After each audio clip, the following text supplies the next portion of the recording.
Are Russia and China trying to kill the dollar? Russian Foreign Minister Sergei Lavrov suggested Tuesday that countries facing sanctions like Iran, Turkey, and Russia may start doing business in their national currencies, suggesting that the days of the US dollar as the international reserve currency may be numbered.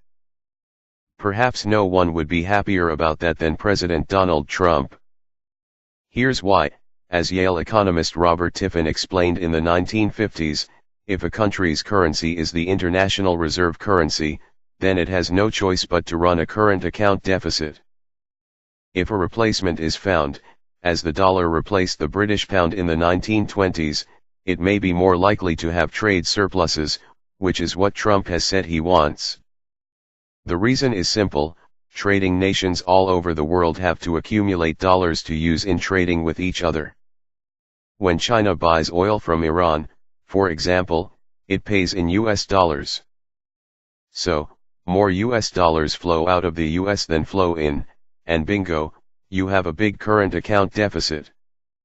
On the other hand, having the dollar as the international reserve currency creates what's called monetary seigniorage, which is what the US government earns by having all those dollars floating around overseas. It costs almost nothing to print money, but China, Russia, and everyone else pay a full dollar in goods and services for that greenback. There have been efforts to replace the dollar as the reserve currency for some time. China even blamed the dollar's international role as one of the causes of the financial crisis in 2008.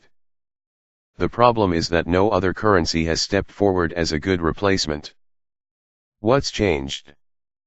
The weaponization of the dollar by Washington. When Trump reimposed sanctions on Iran last week, he warned that any company doing deals with the Iranians in dollars would also be subject to sanctions. Several Russian companies are also under US sanctions. While it is a somewhat different issue, Turkey is also angry that a tweet by Trump last week doubling tariffs on imports of Turkish steel has caused Turkey's currency, the lira, to crash more than 20% against the US dollar. That has caused a stampede by investors out of emerging market currencies everywhere. Lavrov is visiting Turkey and told a press conference that unilateral enforcement measures are illegitimate in international affairs, a reference to the American sanctions. One way to counter these illegitimate barriers and restrictions is we can use national currencies on our bilateral trade, he added. Lavrov said Russia already uses local currencies in trade with China and Iran and that a number of other countries are also thinking about doing the same. China has been active in setting up trade deals in its own currency, the renminbi. I strongly believe that abuse of the role the US dollar plays as an international currency will eventually result in its role being undermined, Lavrov said. A growing number of countries, even those not affected by US sanctions, will more and more stay away from the dollar and will rely on more reliable partners using their own currency. While Lavrov may be right, the use of national currencies goes only so far. Will traders in China, for example, be content taking Turkish lira in payment for goods shipped when they know that the currency will be worth much less by the time the ship reaches its destination? It's a little bit like the way the English language has become the lingua franca of international business. Although they may not like it, you often hear Chinese businessmen speaking with their German and French counterparts in English. It's the same for the dollar, it's safe, dependable, and easy to exchange. So, while President Trump might be happier with lower trade deficits because the dollar is no longer the international reserve currency, it's probably not going to happen soon. I have been a financial journalist for many years, specializing in global economic questions for a variety of publications. I have lived in Asia, Africa, and Europe. Foreign trade and its consequences on jobs is a particular interest. I am the winner of the Business Journalist. Russia backs non-dollar trade with Turkey, no promise of help amid lira crisis. Ankara, Russia backs using national currencies, not the US dollar, in its trade with Turkey, Russian Foreign Minister Sergei Lavrov said on Tuesday, but he made no firm commitments that would immediately help Ankara to weather its currency crisis. Lavrov held talks in Ankara with Turkish Foreign Minister Mevlut Cavusoglu days after the Turkish lira tri-equals plummeted to an all-time low versus the US dollar, while the Russian ruble rub-equals lost nearly 10% in just several days of August. The use of national currencies for mutual trade has for several years been one of the tasks that the presidents of Russia and Turkey had set, Lavrov told a joint news conference with Cavusoglu in Ankara. Identical processes have been happening in our relations with Iran. Not only with Turkey and Iran, we're also arranging and already implementing payments in national currencies with the People's Republic of China, he said. I am confident that the grave abuse of the role of the US dollar as a global reserve currency will result over time in the weakening and demise of its role, Lavrov said, echoing statements made by President Vladimir Putin. However, Lavrov did not announce any immediate commitment to drop the dollar in trade with Turkey or provide it with financial aid, leaving observers guessing if the two countries, both hit by US sanctions, have agreed on any bilateral deal. They will likely just give warm words to Turkey, looking to exploit the situation and stir things up for the US and the West, said Timothy Ash, senior strategist at Blue Bay Asset Management. I don't think the Russians will bankroll Turkey at this stage, as I think they have their own issues with the United States with sanctions and will want to maintain their own FX buffers, he said. Non-dollar trade. Turkey has a track record of using national currencies in international trade. Last October, the Turkish and Iranian central banks formally agreed to trade in local currencies after using the euro for settlements in the past. Using national currency in mutual trade has its drawbacks, however. If the currency of one of the parties to a trade is in meltdown, that exposes the other party to heightened risks that would not usually exist if the deal was settled in dollars. Turkish President Tayyip Erdogan has said in recent public speeches that Turkey and its economic allies do not need to use the dollar to conduct bilateral trade. On Monday, Erdogan, angered by what he sees as Washington's attempts to unilaterally impose its rules on global finance, said Turkey had made advancements in our ties with Russia in accordance to our benefits and interests. The Kremlin said the same day that Russia favored bilateral trade with all countries in their national currencies, rather than the dollar, but that the idea needed detailed work before being implemented. Options for liberalization of mutual trade look possible. Russia is quite a capacious market for Turkish goods, said Yaroslav Lasovalek, program director with Russia's Valdai Discussion Club, a Moscow-based think tank. Such trade liberalization would require time, but it could support Turkey's exports. We've already seen settlements in national currencies between Russia and the BRICS, he said, referring to the bloc that also includes Brazil, India, China, and South Africa. It's all the dollar's fault. The current turmoil in world markets centering upon Turkey and Turkey's economic and financial sectors is being blamed by many on the strong US dollar.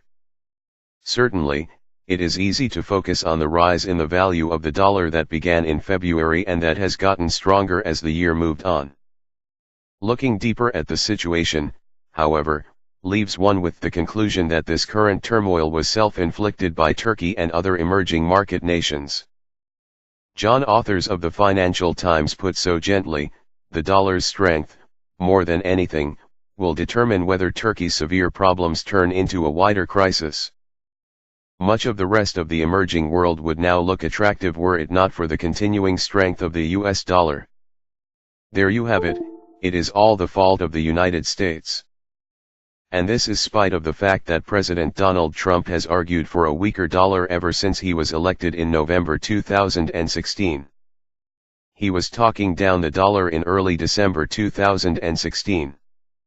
Yes, it was the fact that longer-term interest rates in the United States were so low for so long that emerging market countries benched on dollar-denominated debt.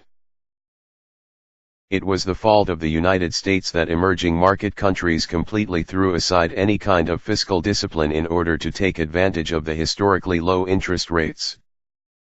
It was the fault of the United States that more than a few emerging market countries faced major battles with inflation over this time.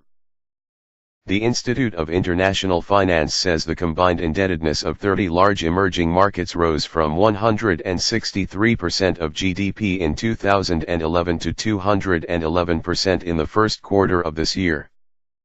All this is being laid at the feet of the United States.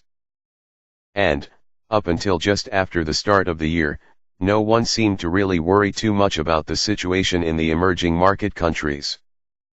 Into the new year of 2018, the economic growth of these countries was above that being experienced by the more developed nations. Furthermore, current account deficits were lower than had been the case historically. Perhaps the most important fact last year was that the value of the US dollar was declining, just as Mr. Trump had hoped it would in late 2016 and early 2017. All systems seemed to be flashing go, even though the Federal Reserve System seemed to be intent on raising its short-term policy rate of interest. Then the picture started to deteriorate. The U.S. government passed a tax reform bill in December 2017, which boosted deficit predictions for the future, and a new budget bill passing the U.S. Congress in late January 2018 resulted in predictions of even greater deficits. The Federal Reserve kept raising its policy rate. And, the United States economy started to show some pickup over the modest pace achieved during the current recovery. Guess what? The value of the US dollar started to strengthen. On February 1, 2018, the value of the US dollar relative to the euro and the British pound hit a near-term low, and the US dollar index, DXY, also hit a near-term low. Since then, the value of the US dollar has gotten stronger and stronger. Argentina experienced problems first, with the pressure rising on the peso in May. Then Turkey started to feel the heat. And, others are beginning to sweat: Brazil, which has an important election coming up this fall, South Africa, with other countries, like Chile, Mexico, and Malaysia, suffering from high non-bank US dollar debt. The Russian ruble has also suffered recent weakness related to sanctions placed upon it by the United States government. Certainly, the fault of the US dollar and the United States. But, wait. I am not giving in to this blame pointing quite so easily. I have written for several years now that the low US interest rates were a result of massive amounts of risk-averse monies throughout the world seeking safe havens to protect themselves from the economic distress and financial dislocation that was taking place throughout the world. These monies flowed into the safe haven of the United States beginning in late 2009 and accelerated through 2010 and into 2011. This flow of money distorted longer-term US interest rates, specifically driving the yields on the 5-year and the 10-year U.S. Treasury inflation-protected securities, TIPS, below zero. A lot of money flowed out of these emerging market nations at this time because of the financial stress they were facing. And, although these yields rose back above zero, still sufficient risk-averse monies remained in the U.S. to keep the yield on TIPS and the nominal yield on Treasury securities below historical norms. I have written about this behavior many times. This same behavior was exhibited just last week in the Turkey situation. I wrote about how risk-averse monies were flowing into the United States due to the disruption caused by the Turkey situation and how this was impacting longer-term U.S. Treasury yields. This situation is just another example of how interrelated world financial markets have become these days. In addition, it points to the problems that central banks, especially like the Federal Reserve System, which has become, de facto, the central bank of the world, now face when making policy decisions.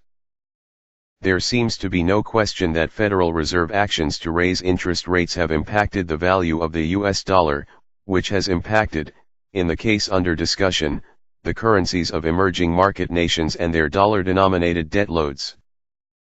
But, the free flow of funds around the world has certainly helped to create a situation in which the longer-term rates in the United States and the world are distorted because of changes in investors' perception of risk. One cannot, therefore, ignore the fact that many emerging market nations acted in a very undisciplined manner, taking advantage of the historically low interest rates on longer-term debt, a situation that they helped to create in an earlier time period. So, the current environment is one that has come about through cumulative actions that built upon one another to contribute to the present dilemma. The major concern here is that there will not be another shift in the risk assessment of investors that might lead to further movements in international monies into investment safe havens.